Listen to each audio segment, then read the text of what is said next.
কতই রঙ্গ দেখি দুনিয়ায়, ও ভাই রে ও ভাই, কতই রঙ্গ দেখি দুনিয়ায়। আমি যেই দিকেতে চাই দেখে অবাক মনে যাই, আমি যেই দিকেতে চাই দেখে অবাক মনে যাই। তার অর্থ কিছু খুঁজে নাহি পাই রে ভাই রে ভাই রে, কতই রঙ্গ দেখি দুনিয়ায়। ভালো যারা রইল ভাঙা ঘরে, মন্দ দেশে সিংহাসনে চড়ে, ও সে সোনার ফসল ফলাই যারা দুই বেলা জোটে না হার, হীরের খনির মজুর হয়ে কানা করি নাই। ও ভাই রে ভাই রে, কতই রঙ্গ দেখি দুনিয়ায়। আপনাদের সবাইকে গুড মর্নিং। আমি যাদবপুর লোকসভা কেন্দ্র অখিল ভারত হিন্দু মহাসভার প্রার্থী ডক্টর চন্দ্রচূড় গোস্বামী। আমি আমার অঞ্চলে যে জায়গাটায় দাঁড়িয়ে আছি সেই জায়গার নাম হচ্ছে নেতাজি নগর।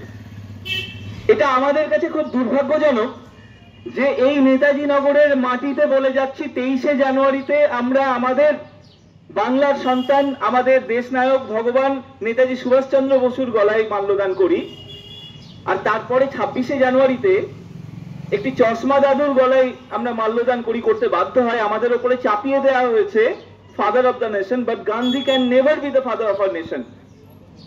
দেখুন, আমাদের বক্তব্য খুব স্পষ্ট, যে গান্ধীকে মানবে সে গান্ধীকে মানবে, যে নেতাজিকে নেতাজিকে।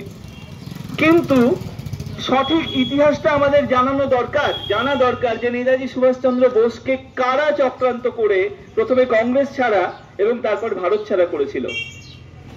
বন্ধু, আমরাই প্রথম দাবি তুলেছি যে টাকায় গান্ধীর মুখ সরিয়ে নেতাজি সুভাষচন্দ্র বসুর মুখ আনতে হবে। আমি এই দাবি নিয়ে মাননীয় মুখ্যমন্ত্রী মমতা বন্দ্যোপাধ্যায়ের সাথে যোগাযোগ করেছি, নরেন্দ্র মোদীর সাথেও আমাদের যোগাযোগ হয়েছে। এবং আরেকটি বিষয়, আপনারা দেখছেন চারিদিকে অনেক পোস্টার আছে।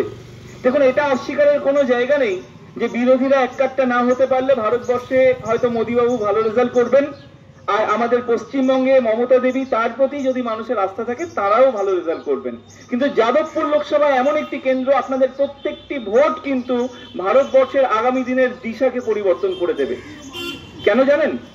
তার কারণ এই যে চারিদিকে দেখছেন না নানা রকম পোস্টার, গুগলে যান, গিয়ে সার্চ করুন। আমাদের রুবি হসপিটাল মোড়ের এবারের দুর্গাপুজোর থিমটাই ছিল নিঃশর্ত নাগরিকত্ব। আমি চন্দ্রচূড় গোস্বামী, আমি সেই পূজার সভাপতি ছিলাম।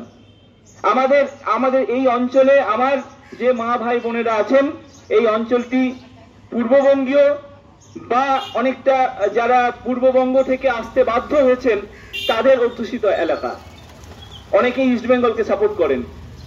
দেখুন, গাদা গাদা নথি, তথ্য, অনেক সংবাদপত্রে আমরা দেখেছি পূর্ববঙ্গীয় হিন্দুদেরকে বাংলাদেশ থেকে আসতে বাধ্য করা হয়েছে। কিন্তু কেন তারা বাধ্য হয়েছে সে বিষয়ে কিন্তু স্পিকটি নট। আমাদের খুব স্পষ্ট কথা ভাই, আমরা কোনো এনআরসি সিএ বুঝি না। হিন্দু, বৌদ্ধ, শিখ, জৈন, মতুয়া, কান খুলে শুনে রাখুন মোদীবাবু, হিন্দু, বৌদ্ধ, শিখ, জৈন এবং মতুয়া সম্প্রদায়ের যারা রয়েছেন তাদেরকে নিঃশর্ত নাগরিকত্ব দিতে হবে। আর যে মুসলমান এবং যে খ্রিস্টান যারা ভারতবর্ষে বংশ পরম্পরায় বছরের পর বছর থেকেছেন, আমাদের মাটিকে সমৃদ্ধ করছেন, সেই মুসলমান এবং সেই খ্রিস্টান বন্ধুদের কোনো মূল্যে এনআরসি সিএ এর লাইনে দাঁড় করানো যাবে না। তারা আমাদেরই ভাই, আমাদের রক্ত, তাদেরকে আমরা হৃদয়ে রাখি। কিন্তু যারা অবৈধভাবে অনুপ্রবেশ করে এই ভারতের মাটিকে, এই বাংলার মাটিকে ধর্মীয় উন্মাদনার আগ্রাসনের স্থান করতে চায়, তাদেরকে ঘাড় ধাক্কা দিয়ে বের করে দিতে হবে। কারণ এই ভারতবর্ষের মাটি সর্বধর্ম সমন্বয়ের মাটি। আমরা বসুধৈব কুটুম্বকম বিশ্বাস করি। এই মাটিকে ধর্মীয় আগ্রাসনের মাটিতে পরিবর্তন করা যাবে না। আবার বলছি, যারা অনুপ্রবেশ করেছেন অবৈধভাবে, মুসলমান এবং খ্রিস্টান যারা আমাদের মাটিতে বংশ পরম্পরায় রয়েছেন, তাদেরকে আমরা হৃদয়ে রাখি। কিন্তু যারা অবৈধভাবে অনুপ্রবেশ করে এই আমাদের ধর্মীয় সংস্কৃতিকে পরিবর্তন করতে চাইবে, তাদের কান খুলে শুনে রাখুন, ঘাড় ধাক্কা দিয়ে ভারতবর্ষ থেকে বের করে দিতে হবে। আপনাদের সবাইকে অনেক অনেক ধন্যবাদ। আবার শেষে একটি কথা বলবো, আমরা কোনো মূল্যেই চাই না যে নেতাজি সুভাষচন্দ্র বোসকে যারা প্রথমে কংগ্রেস ছাড়া এবং তারপর ভারত ছাড়া হয়েছে, সেই ইতিহাসটা কিন্তু সবার সামনে আনতে হবে। আমরা কতজন জানি যে নীলগঞ্জ বলে ব্যারাকপুরে একটি জায়গা রয়েছে, আমরা আন্দোলন করছি। আমরা সেখানে দেখবেন, গুগল সার্চ করে দেখবেন, 25 সেপ্টেম্বরের অভিশপ্ত রাত্রি সেখানে প্রায় 10,000 আজাদ হিন্দ ফৌজকে গুলি করে হত্যা করা হয়েছিল। কেন আমাদের ইতিহাসে তার জায়গা নেই? কেন তাদের নামগুলো আমরা জানতে পারিনি? আমরা দাবি তুলেছি নরেন্দ্র মোদীর কাছে, আমরা দাবি তুলছি মাননীয় মুখ্যমন্ত্রীর কাছে, আমাদের বাংলার এবং ভারতের সিলেবাসে ওই নীলগঞ্জের যে অভিশপ্ত রাত্রি, ওই যে ঘটনা, তাকে কিন্তু ইতিহাসে স্থান দিতে হবে। আমি আবার আসবো, আমি আপনাদের ঘরের ছেলে, বারবার আসবো।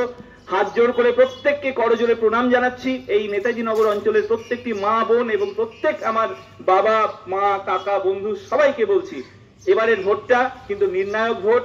অবশ্যই আমি আপনাদের ঘরের ছেলে ডক্টর চন্দ্রচূড় গোস্বামীকে ভোটটা দেবেন। আপনাদের প্রতিটি ভোট কিন্তু ঠিক করে দেবে আগামী দিনে ভারতবর্ষ কোন পথে যাবে। জয় হিন্দ, জয় ভারত।